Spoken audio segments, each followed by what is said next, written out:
안녕하십니까. 인생성형가 정영기입니다. 성공하는 사람보다 실패하는 사람이 더 많죠. 사법시험 말할 것 없죠. 주식에서도 그렇습니다. 그런데 그렇게 많은 사람들이 나 사법시험에 또는 공무원 시험에 불합격했다고 써내는 사람 없죠. 주식 투자해가지고 돈 벌었다는 사람은 봤어도 주식 투자해서 망했다, 여기저기서 무슨 행정사건이 나면 주식 투자했다는 이야기가 들리잖아요.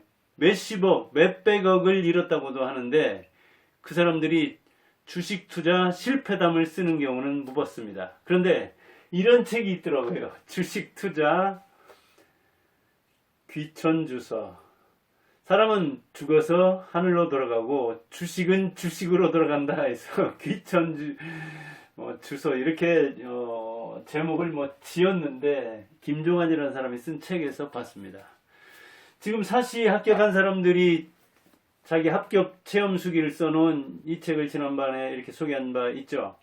다시 태어나도 이기를. 그런데 여기에서 보니까 정말 실패담을 같이 써놓은, 사시의 8전 9기한 이번에 지금 윤석열 대통령, 그리고 여기에 나온 사람 한 사람 이야기인데 하승환인데 보성 군수를 지냈습니다.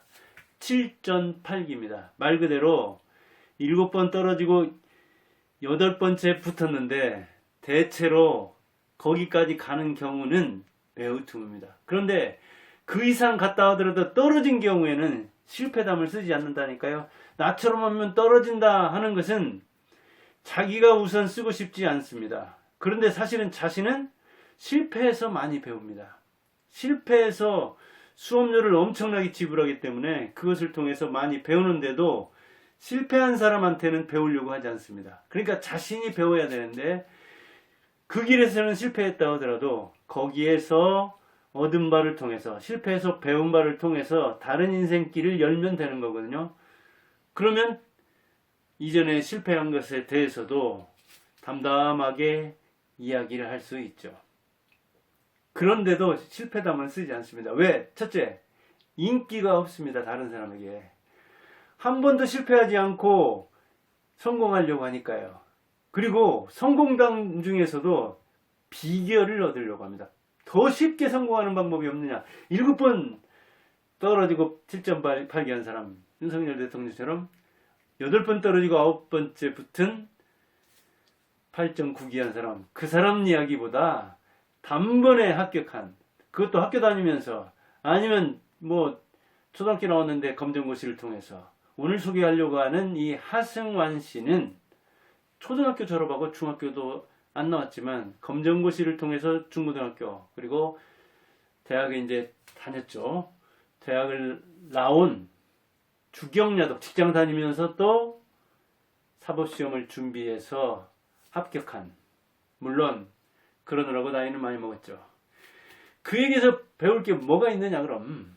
그는 초등학교 5학년 때 아버지가 돌아가시고, 그리고 두 형이 있는데 가시가 기우니까 할머니 할아버지도 아버지에 이어서 돌아가시고, 중학교도 갈 형편이 안 됐는데 형들은 이제 입이라도 돌려면 집에서 농사를 짓거나, 아니면 그 기간에 그 집에서 일을 돕지 못할 바에는 또 군역을 필요해야 되니까 빨리 군대에 갔다 오려고 형들은 둘이나 군대에 가고, 그러니까 자기도 집을 나와서 무작정 가출해서, 전남 보성 사람이니까, 보성하면 왜 그 차맛으로 유명하죠. 보성차, 녹차. 광주로 이제 갔는데, 광주에 가서 중국집 배달을 하고 또 신문 배달을 하고, 아이스케키라고 있습니다. 이 하승환 씨가 51년생이더라고요. 제가 58년생이고 저는 전라북도 진안 사람인데, 아이스케키 여름과자 하면서 여름에 그 빙과를 만들어서 통에다 이렇게 그 아이스 박스에다 상자에다 넣어서 어깨에 메고 다니면서 팔고, 제 친구들 중에도 그런 걸 한 사람이 있습니다. 여름에 알바가 그런 거였거든요. 근데 저는 그런 거 해보진 않았지만은 그렇게 외치고 다니면서 아이스케키를 팔기도 하고.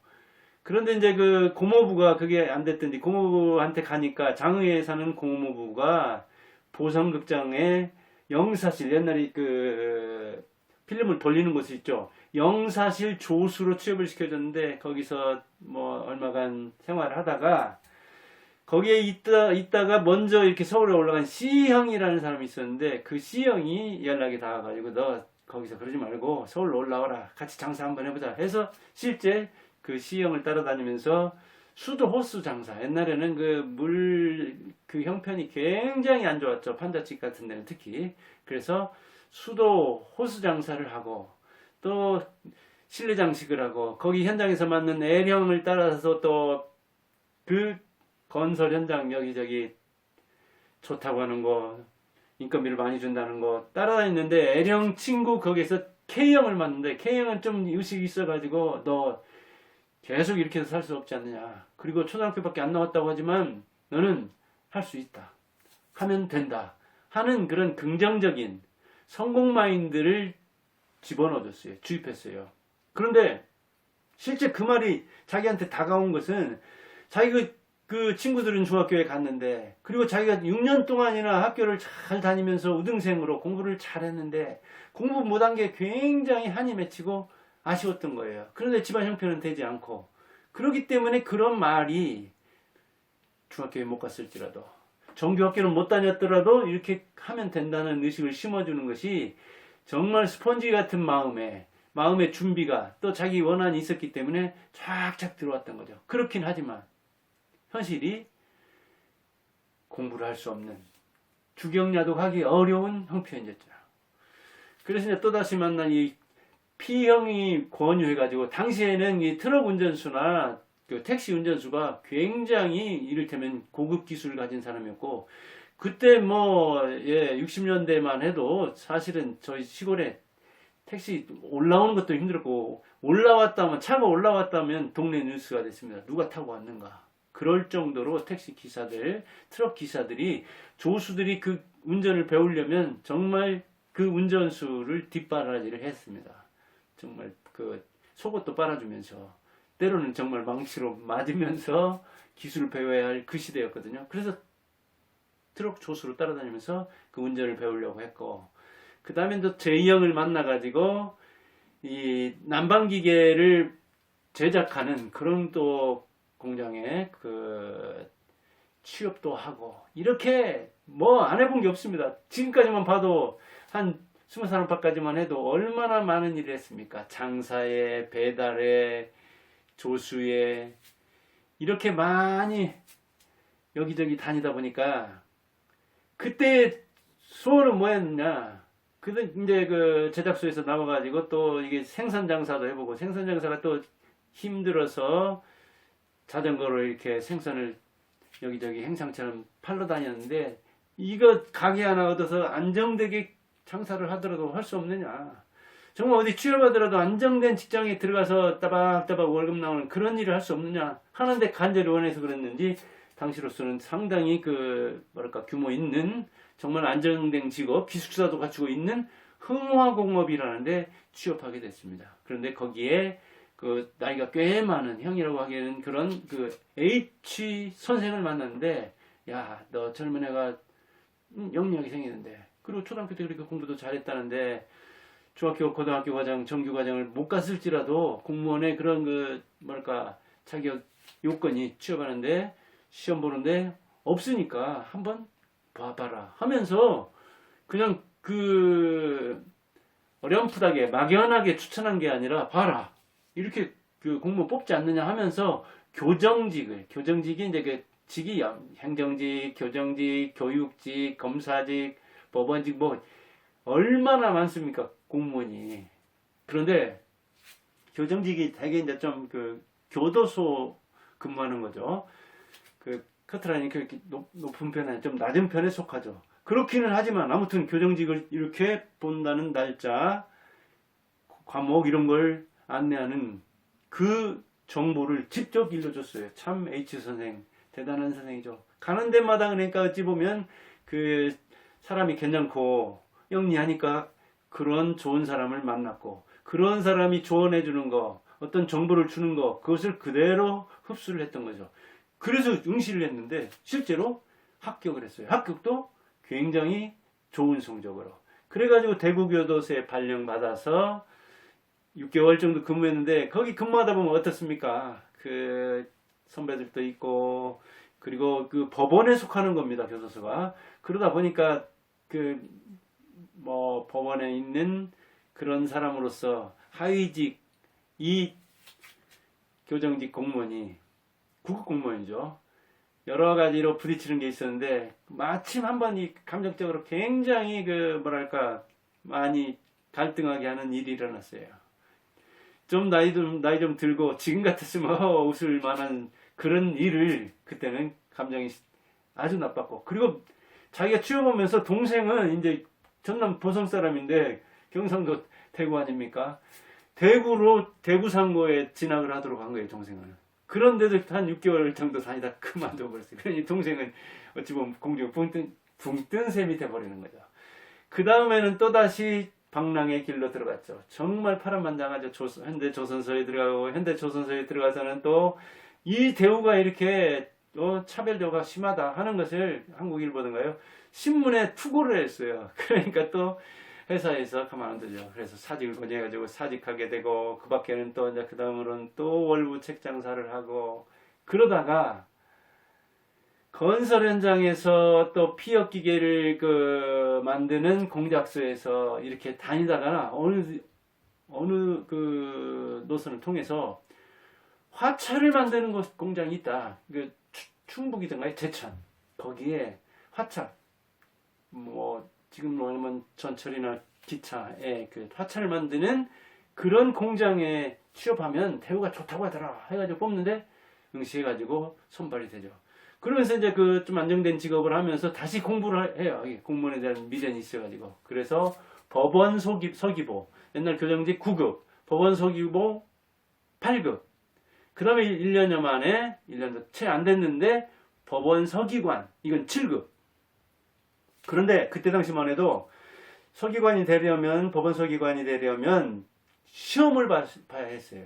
그래서 8급으로 들어온 서기보라 하더라도 시험에 통과하지 않으면 아주 오랜 나이까지 50, 60 거의 정년이 될 때까지도 8급으로 근무하는 그 시대였는데 굉장히 빨리 근무를 한 거죠. 그래서 역시 나는 공부에 재질이 있구나, 시험에 재질이 있구나, 관운이 있구나 생각해서 사법시험에도 영시하려고 하는데, 때마침 그 80년대 초에 사법고시 인원을 그 100명이었던가요? 그러다가 200명인가? 300명으로인가 증원을 합니다. 그때 당시로서는 상당히 많이 늘렸는데, 그래서 이거 한번 시험 볼까? 그리고 이제 법원 서기관이면은 여기저기 그 등기소라든가 법원이라든가 여기저기 다니기 때문에 그 사법시험에 대한 그런 미련이 아주 많은 사람들이 근무를 하고, 그리고 실제로 거기에 근무하면서 주경야독 해가지고 합격하는 사람들이 해마다 나왔기 때문에 이제 근무를 해서 놀다 보니까 사법고시를 꿈꾸게 되는데, 그 사법시험에서 한 5번 이상 1차에서 떨어지는, 그래서 나는 1차 불능인가 보다. 자기보다 늦게 들어온 이 법원 서기관들이 아니면 동료들이 사법고시에 붙어서 쭉쭉쭉 나가고 자기만 뒤떨어지고, 아무래도 이렇게 일하면서 공부하다 보니까 뭐 금평도 그렇게 좋지 않았는지 이런저런 어떤 갈등에 시달리게 됩니다. 30대 후반까지. 그러다가 마침 77년에 법원 서기보가 됐는데 88년, 그러니까 11년 만이죠. 이렇게 저렇게 근무하면서 여기저기 경무에 시달리면서 주경야도 간 11년만, 그리고 사법시험에 응시한 지 8년 만에 30회, 1988년입니다. 1988년이면 저도 교사할 때네요. 37세에 사법시험에 합격하게 됩니다. 자기가 그 대구 교도소에 있을 때 대구 공고에, 대구 상고든가요?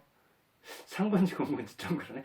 그 동생이 먼저 사법시험에 합격하게 됩니다. 그때 당시만 해도 이 사법시험 뭐 어마어마한 시험이었고, 동생이 들어간 상고, 상고인지 공고인지, 상고든 공고든 굉장히 인기가 좋을 때입니다. 아마 동생은 우리 또래보다 그래도 나이가 많은 건데 51년생이니까 제가 58년생이고, 제 때만 해도 공고 상고 굉장히 인기가 좋았습니다. 그래서 돈 많은 그 사람들은 인문계로 가가지고 대학으로 이렇게 보내지만 돈 없는 사람들은 대개 고등학교 나서 뭐 이렇게 공무원 한다든가 공고 상고 가서 취업하는 케이스도 많았고 제 또래만 해도 사실 우리 그 고향 마을에 보면 고등학교도 못 간 사람이 여자 남자 다 합치면 태반입니다. 한 5분의 4 정도는 4분의 3 정도는 고등학교에 못 갔습니다. 여자 같으면 중학교에 간 사람도 드뭅니다. 근데 시골이고 뭐 벽지고 가난한 농촌이니까 일반화할 수는 없지만 그렇게 아무튼 어려운 속에서 이 하승환이라는 사람은 지금도 살아계십니다. 보성문수를 역임했으니까요. 초절 간판으로는 초절이 했지만 그 다음에 검정고시로 중고등학교를 통과, 그 다음에 조선대학교에서 학사, 석사, 학사, 그 다음에 대학원도 마쳤던가요? 이렇게 사시에 합격해서 그 법조인 인생을 누리게 됩니다. 윤석열 지금 대통령은 33회죠. 8전 9기. 32세에 합격했는데 하승환은 37세. 그것도 11년 직장 생활하면서. 그 이전까지 합치면 안 해본 일이 없잖아요. 윤석열 어찌 보면 윤석열 대통령은 현장을 잘 모르는 그 취약점이 시험 공부만 했지 사실은 현장에서 일해본 적은 없잖아요. 그런데 보성군수를 역임한 하승환은 이재명보다 어찌 보면 이재명 그 지금 대표보다 훨씬 더 파란만장한 인생을 살았잖아요. 그러다 보니까 아마 실패해서 배운 바가 많았을 겁니다. 그런데도 그냥 보성군수에 그쳤고, 물론 그렇게 더 파란만장하게 살았어도 군수하는 것도 쉬운 문제가 아니죠. 그런데 참 우리나라 이게 보면은 현장을 너무 모르는 사람이 너무 위까지 올라가도 문제고, 현장에서 파란만장하게 살았다 하더라도 그 철학이나 어떤 이념이나 이런 데 또 문제가 있으면 또 문제가 있고, 그 이재명을 보면서, 윤석열을 보면서, 하승환을 보면서, 문재인을 보면서, 법조인들이잖아요, 전부 다. 이 법조인들의 그 장단점을 생각하게 됩니다. 아무튼 이 하승환은 그 주변에서 만난 사람들의 이야기를 그대로 흡수해서 실천하는, 그리고 집념의 사나이로서 끝까지 꿈을 포기하지 않고 배달하면서 장사하면서 때로는 조수로 싫은 소리 듣고 절망할 만한 그 1차에서 5년 안팎 이렇게 떨어지면서도 끝까지 물고 늘어져서, 즉 끝없는 도전과 용기로서 자기가 하고자 하는 말을 이루었고, 그 다음에 더 큰 뜻을 이뤘으면 좋았겠지만, 뭐 보성군수도 대단한 지자체장들도 대단하지 않습니까? 그거 할 때 어쩐지 모르겠습니다. 평가는 보성에서 그 잘했는지. 그래서 이를테면 더 도전해가지고 뭐 국회 간다든가, 아니면 이렇게 그 경험이 다양한 사람이 뭐 장단점이 있습니다. 너무 처절하게 공부했기 때문에 그 폭이 좁아진 부분이 있고 또 폭이 넓은 부분이 있고, 그리고 아주 고집이 센 부분이 있고 그 포용적인 부분이 있고 그러거든요. 그래서 이제 장단점은 있는데, 윤석열 지금 현 대통령처럼 그냥 그 일로 매진해 가지고 공부밖에는 다른 일을 해본 일이 없는 사람은 현장에 취약한 측면이 있고, 그다음에 하승환처럼 아주 그 바닥에서부터 이렇게 뭐랄까 상승 욕구를 계속 불태운 사람은 거기에서 오는 어떤 그 자긍심과 그게 자만으로 이렇게 흐를 그런 아주 우려도 있는 거죠. 인생이 참 정답이 없습니다. 그렇긴 하지만 하승환 여기를 그 다시 태어난다 하더라도 이렇게 살겠다 하는 사람 중에서 하승환 전 보성군수를, 전남입니다. 전남 보성군수를 여긴 사람을 이야기해봤습니다. 감사합니다.